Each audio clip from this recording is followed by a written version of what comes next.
నమస్తే. Video start చేసే ముందు ఒక్కసారి ఈ వీడియో చూడండి. దానం నాగేందర్ గారు, కడియం శ్రీహరి గారు, గాంధీ గారు, ఇక మారిన 10 ఎమ్మెల్యేలు, వెంకట్రావు గారు, పోచారం శ్రీనివాసరెడ్డి గారు, కృష్ణమోహన్ గారు ఉన్న 10 ఎమ్మెల్యేలు మీకు శాత కాకపోతే ఇగో ఈ చీరలు గాజులు కొనుక్కొని వేసుకొని తిరుగు రిపబ్లిక్లా. ఇజ్జత్ లేని వాళ్ళు, మీకు ఇజ్జత్ ఉందానే అసలు? మీకు ఇజ్జత్ లేని వాళ్ళు కాబట్టే ఇగో మీ ఇద్దరికి మీరు మొగోలు కాదు కాబట్టే ఇగో చీరలు గాజులు పంపుతా ఉన్నా.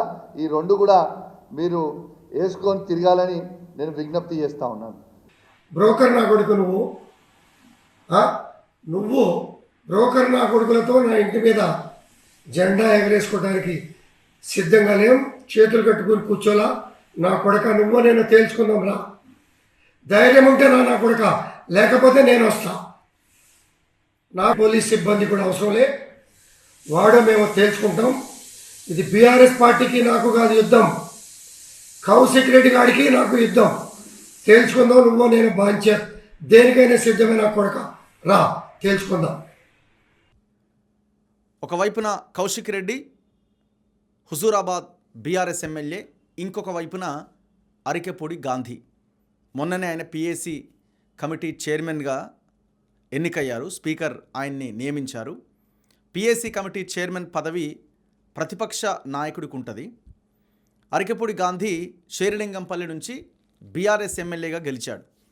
అయితే ఈ మధ్యకాలంలో బీఆర్ఎస్ నుంచి 10 మంది ఎమ్మెల్యేలు కాంగ్రెస్ పార్టీలో జాయిన్ అయ్యారు. అందులో ఒకరు అరికెపూడి గాంధీ. రేవంత్ రెడ్డిని కలిసిండు, కండువా కప్పుకున్నాడు. అయితే పిఏసి కమిటీ చైర్మన్ పదవి అరికెపూడి గాంధీకి ఎలా ఇచ్చారు అన్నది బీఆర్ఎస్ ప్రశ్న. ఎందుకు అడుగుతున్నది? అరికెపూడి గాంధీ బీఆర్ఎస్ నుంచి కాంగ్రెస్ పార్టీలో జాయిన్ అయ్యిండు. సో ఇప్పుడు ఆయన అధికార పార్టీ ఎమ్మెల్యే. ఆయన మీద మేము అనర్హత వేటు వేయాలని, ఆయన్ని బర్తరఫ్ చేయాలని మేము డిమాండ్ చేస్తున్నాం ఇప్పటికే. సో ఆయన కాంగ్రెస్ ఎమ్మెల్యే కిందకే వస్తాడు. సో ఆయనకి ఎట్లా ఇస్తారు? అపోజిషన్ పార్టీ లీడర్కి ఇవ్వాలి కదా. మేము సూచించిన వేముల ప్రశాంత్ రెడ్డికో గంగుల కమలాకర్కో ఇవ్వాలి కదా. పిఏసి కమిటీ చైర్మన్ పదవి అరికెపూడి గాంధీకి ఎట్లా ఇస్తారన్నది బీఆర్ఎస్ అడుగుతున్నది.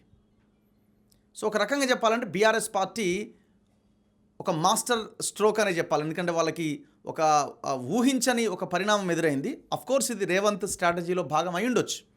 కానీ ఇక్కడ మనం మాట్లాడాల్సింది ఏంటంటే ఇది పొలిటికల్ స్ట్రాటజీలో భాగంగా వాళ్ళుగా విమర్శించుకుంటున్నారు. రేవంత్ ఒక మెట్టు పై చేయి సాధించి ఉండొచ్చు ఇందులో.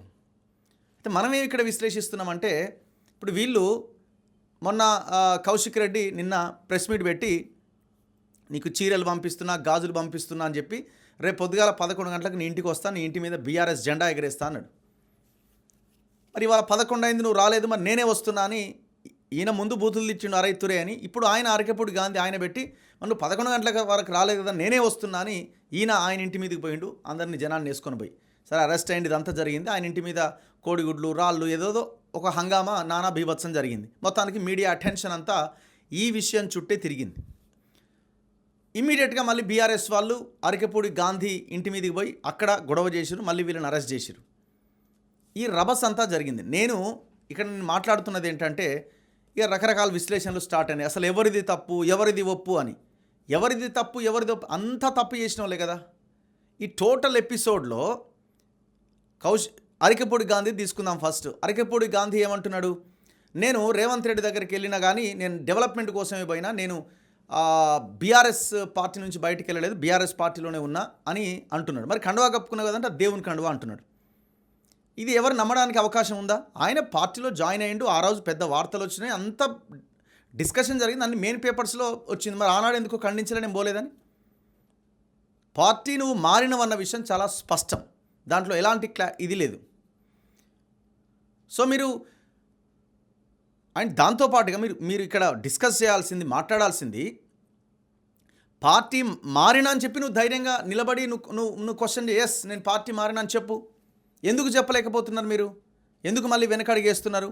ఇది అరికెపూడి గాంధీ సమాధానం చెప్పాలి. కౌశిక్ రెడ్డి ప్రెస్ మీట్ పెట్టి ఫిరాయింపుల మీద మాట్లాడుతుంది. ఇప్పుడు ఆయనే హైకోర్టులో పిటిషనర్. ఆయన కుత్బుల్లాపూర్ ఎమ్మెల్యే వివేకానంద గౌడ ఏమని, వీళ్ళ మీద అనర్హత వేటేయాలి, ఎవరి మీద? దానం నాగేందర్ మీద, కడియం శ్రీహరి మీద, తెల్లం వెంకట్రావు మీద అనర్హత పిటిషన్ వేయాలని హైకోర్టులో కేసు వేసారు. హైకోర్టు ఆర్డర్స్ ఇచ్చింది అసెంబ్లీ సెక్రటరీకి, మీరు 4 వారాల్లోగా స్పీకర్ ముందు పెట్టాలి, లేకపోతే మేమే ఆ కేసును సుమోటోగా తీసుకుంటామని. మరి వీళ్ళు ఈ కౌశిక్ రెడ్డి గురించి మాట్లాడితే ఈయన ప్రెస్ మీట్ పెట్టి అరికెపూడి గాంధీని సవాల్ చేస్తుంది కదా, అసలు వీళ్ళకి సవాల్ చేసే అర్హత ఉన్నదా? ఏం లేదు. ఇక్కడ ఇష్యూని వాళ్ళ వైపు తిప్పుకునే ఒక ప్రయత్నం తప్ప ఇందులో ఏమీ లేదు. అంతా ఉత్తది ట్రాష్ ఇదంతా కూడా. జనాల్ని రకరకాల సమస్యల నుంచి, ఇష్యూస్ నుంచి డైవర్ట్ చేయడం. ఒక ఇష్యూ రాగానే దాని నుంచి డైవర్ట్ చేయాలని నీకు పెద్ద ఇష్యూ తీసుకురావాలి. బీఆర్ఎస్ పార్టీ మీద అటెన్షన్ లేదు కాబట్టి జనాలు ఇంకోటి చేస్తున్నాగా ఒక ఇష్యూని తెర మీదకి తీసుకురావాలి. అసలు మీకు ఏం అర్హత ఉన్నది? పార్టీ ఫిరాయింపులను ప్రోత్సహించింది ఎవరు? కేసీఆర్ కాదా?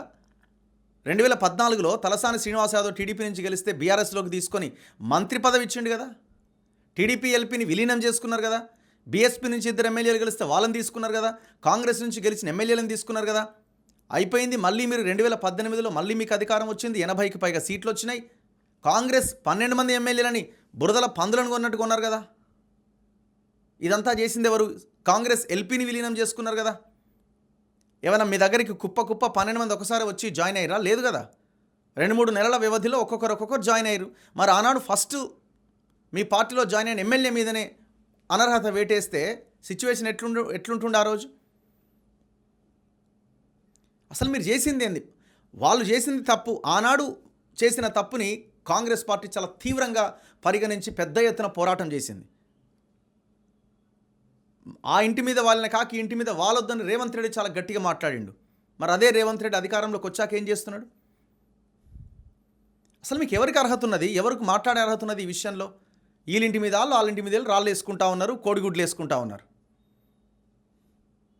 రేపొద్దున ఈ 2 పార్టీలుగా ఇప్పుడు మాట్లాడుతున్న వాళ్ళంతా రేపొద్దున ఈ 2 పార్టీలు కాకుండా ఇంకో పార్టీ అధికారంలోకి వచ్చింది అనుకుందాం. ఫర్ ఎగ్జాంపుల్ బీజేపీ వచ్చిందో, లేకపోతే ఇంకో పార్టీ కొత్తదైనా వచ్చింది అనుకుందాం. అందులోకి పోకుండా వీళ్ళు ఇందులో ఉంటారా? అంతా పొద్దుగాల కూర్చొని పొద్దుగాల గొడవలు పెట్టుకోవాలి, రాత్రిపూట కలిసి అన్న ఇలా బాగా వేసినావన్నా, నువ్వు కోడిగుడ్డు టమాటాలు బాగా పంపించిన, ఎడగొన్నావన్నా, నీ ఇంటి మీద పడ్డాయి, నా ఇంటి మీద పడ్డాయి, నా ఇంట్లో ఇది పడి, ఇలా అంతా కలిసి కూర్చొని మాట్లాడుకునేటోళ్ళే. మళ్ళీ రాత్రిపూట జస్ట్ మీడియా అటెన్షన్ని డైవర్ట్ చేయడానికి, ఇష్యూస్ నుంచి పక్కదారి పట్టించడానికి జరుగుతున్న ఒక డ్రామా తప్ప ఇందులో ఏమీ లేదు. మీకు దమ్ముంటే నేను క్వశ్చన్ చేస్తున్నా. ఇవాళ కబ్జాల మీద చర్చ నడుస్తున్నది కదా. చలో కౌశిక్ రెడ్డి హైదరాబాద్లో చెరువుల కబ్జాల మీద మాట్లాడమని మీ నాయకుడు కేటీఆర్ని, చలో అరికెపూడి గాంధీకి మేము సవాల్ చేస్తున్నాం, షేర్లింగంపల్లిలో మీరు చేసిన కబ్జాలు, మీ చెరువులు చేసిన కబ్జాల గురించి మాట్లాడమని అరికెపూడి గాంధీని. ఇలా మాట్లాడే దమ్ము లేదు. పనికిమాలిన గొడవలు ముందలేసుకొని ఇప్పుడు ఒకరి ఇంటి మీద ఒకరు గొడవలు రాళ్ళు వేసుకుంటా ఉన్నారు, కోడిగుడ్లు వేసుకుంటా ఉన్నారు. మీ అందరి ఇళ్ళ మీద జనాలు రాళ్ళు కోడిగుడ్లు వేయాలా? సో ఇట్లాంటి ఇష్యూస్లో మనం అసలు డైవర్ట్ అవ్వాల్సినక్కర్లేదు. ఫోకస్డ్గా ఏదైతే ప్రజలకు సంబంధించిన విషయమో దాని మీద ప్రధానంగా ఫోకస్ చేయాల్సిన అవసరం ఉంది. సో ఇవాళ జరిగిన ఈ ఘటన మీద ఇదొక రకంగా చెప్పాలంటే ఇది ఇష్యూ కాదు, ఘటన కాదు, ఒక ఈవెంట్. ఇది ఈవెంట్ ప్రోగ్రామ్ కింద దీన్ని తీసుకోవాల్సిన అవసరం ఉంటుంది. ఎవరికి అర్హత లేదు పార్టీ ఫిరాయింపుల విషయంలో. గతంలో బీఆర్ఎస్ చేసింది, కాంగ్రెస్ వ్యతిరేకించింది. ఇవాళ కాంగ్రెస్ చేస్తున్నది, బీఆర్ఎస్ వ్యతిరేకిస్తున్నది. వద్దు అన్న వాళ్ళు చేస్తున్నారు, చేసిన వాళ్ళు ఇవాళ వద్దు అంటున్నారు. ఏముంది ఇందులో?